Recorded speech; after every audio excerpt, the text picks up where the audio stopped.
નમસ્કાર મિત્રો.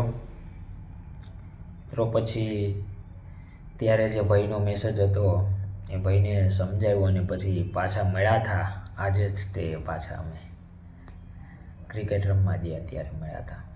તો સાહેબ પછી એ ભાઈએ કીધું કે ખરેખર મનસુખભાઈ, હું જેવું ધારતો હતો એવું થયું નહીં મારા જોડે. કારણ કે સામેવાળી વ્યક્તિને જસ્ટ ફ્રેન્ડ તરીકે હું હતો, પણ મને એમ લાગ્યું કે મને એનાથી પ્રેમ થઈ ગયો હતો. સાહેબ, અત્યારના જે આ જનરેશન છે, અત્યારનો જે સમય છે, હાલતા ચાલતા ખાલી જસ્ટ એમ કહેવાય કે ફ્રેન્ડ હોઈએ છીએ, પણ હાલતા ચાલતા સાહેબ પ્રેમ થઈ જાય છે. પણ તમે સાહેબ તમારા ઘરેથી તમારા મા બાપની એવી આશા હોય કે મારો છોકરો શહેરમાં જઈને ભણશે ગણશે અને સારી નોકરી લેશે.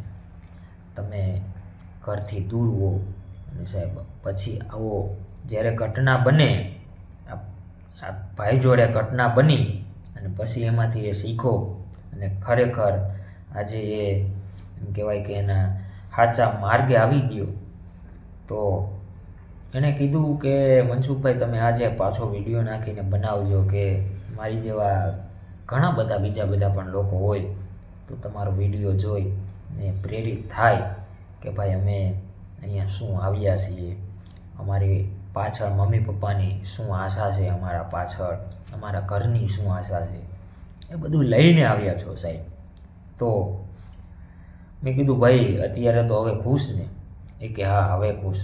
મેં કીધું આજ પછી જિંદગીની અંદર ગમે ત્યારે ભલે તમારું મિત્ર સર્કલ બને, ફ્રેન્ડ સર્કલ બને, પણ એક સીમિત એક મર્યાદા પૂરતી હોવું જોઈએ સાહેબ. પછી એ મર્યાદાથી આગળ નહીં વળવાનું. કારણ કે ચોક્કસ સાહેબ બધાય પોતપોતાનો ભગવાન ચોક્કસ બધાય વ્યક્તિઓને પોતપોતાનો સમય આપતો જ હોય છે. એ સમયમાં પોતપોતાને જે વસ્તુ જોતી હોય ને સાહેબ મળી જતી હોય છે. પણ તમે જે તમારા ઘરની આશા લઈને આવ્યા છો સાહેબ, એમ કહેવાય કે તમે મમ્મી પપ્પાની એવી આશા હોય ને, એમ એ જ્યારે સ્વપ્ન હોય અને એ સ્વપ્ન જ્યારે તૂટે ત્યારે એમ કહેવાય કે એમના જે હૃદયના ઘા હોય ને એ આપણે વાગે છે. એટલા માટે મિત્રો આજે વ્યક્તિ ખરેખર ખુશ હતો અને પછી મને કીધું કે નહીં ભાઈ મજા આવી ગઈ.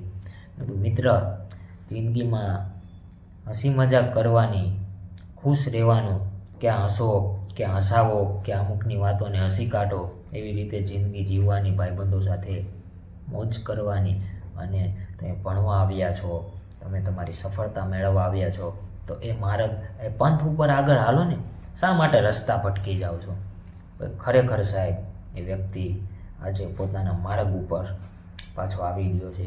એટલે મિત્રો તમને પણ કહું છું કે જિંદગીની અંદર જે તમારા મા બાપનું સપનું છે, તમે તમારા મા બાપથી તમારા બીજા શહેરમાં ભણવા નોકરી કરવા આવ્યા હોય, તમારા મા બાપનું સપનું હોય, તમારા ભાઈ બહેનનું સપનું હોય, અને જ્યારે એ સપનું આપણે પૂરું ન કરી શકીએ ને જ્યારે વળંગી ન શકીએ સાહેબ એ વાતને, ને એમ કહેવાય કે હૃદયમાંથી જ્યારે મમ્મી પપ્પાના એવા શબ્દો નીકળતા હોય કે મારો દીકરો આજે ભણી ગણીને મોટો બનીને સારી નોકરી લેશે, એમનું જે સપનું છે સાહેબ, ખરેખર તમે તમારી મોજ મસ્તી ભલે કરો પણ એમની સાથે એમના સપનાને પણ યાદ રાખી અને જો જીવન જીવશો ને તો મિત્રો ખરેખર જીવન જીવવાની મજા આવશે.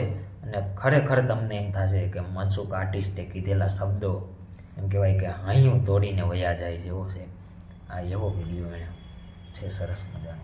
તો મિત્રો વિડીયોને જેટલો બને એટલો શેર કરજો. વિડીયોમાં ભૂલચૂક થઈ હોય તો નાના ભાઈ તરીકે માફ કરજો.